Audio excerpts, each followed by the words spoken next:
around the evolution of language. I mean, we're seeing an advancement of English as the language, but other African languages have really been left behind. And I think, and I mean, for example, I'm actually thinking how much when the HIV/AIDS, I mean, came in and it was recognized as being an epidemic, how much languages were struggling to interpret what HIV/AIDS is. I know, for example, all the Guni language are using one word which was discovered by Zulu linguists, where they call it Ingulaza. We call it Ingulaza, we don't know how to call it in any other language. And I think I can't agree more with you in terms of how, as the society evolves and the English language advances, where is the need allocated? And I think clearly what Manana is raising is the role of academia, particularly the linguists, to make sure that they continue to advance the language.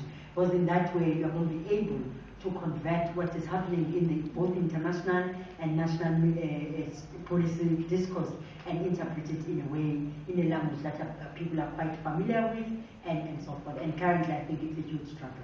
And perhaps the next roundtable that we can talk about is to bring the linguists and ask them why are they actually failing African languages, so that we're able, actually people who are socially excluded in society, that they're able to enter the mainstream discussion through their own language without having to struggle and speak English.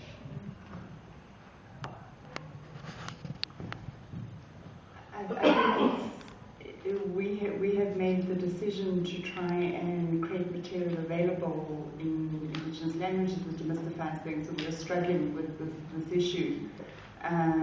But just to say, we created a climate impacts documentary with IPS as our partner, visiting multiple communities.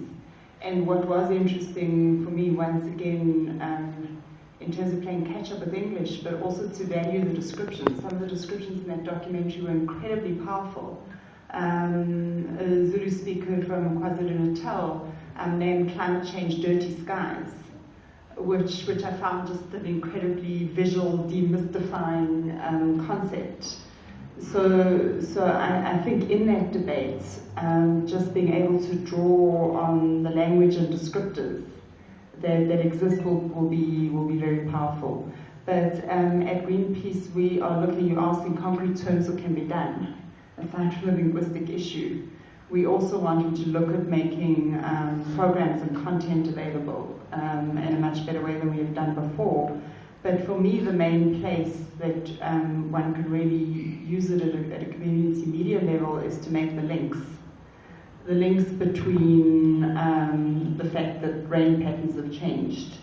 It's not to leave it at that level, it's to make the links, which in turn needs capacity building with everybody here on climate change issues.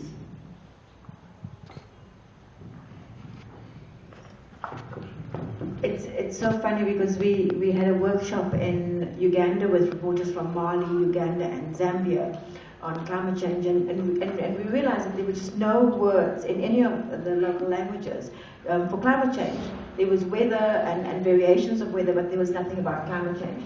I think one of the big issues from a community media level, in practical terms of where we take it from here, is that the understanding that we build here at COP17 should help us to hold governments and civil society accountable. You know, that now that we know what the issues are and what the debates are and what people are negotiating for, now that we know what's at stake, we should really be holding those people who claim to be speaking on our behalf accountable, and accountable to us at community level.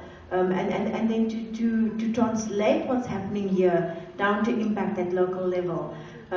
It's been really, if you haven't read the Terra Viva or the blog, and in the Terra Viva, I think on page 6 or so, we've actually got the address for both the Women's Net bloggers and for the Terra Viva website. If you haven't read it, then I'm going to urge you to go and read it, because the stories there are so different from what you're getting out of mainstream media. The interests are so different. And I think that's what community media can do on a practical level, is to raise the conversations that everyone else is ignoring and to highlight them. Because eventually, if they're not listening to us now, they'll start listening to us if enough people are actually putting those issues on the agenda.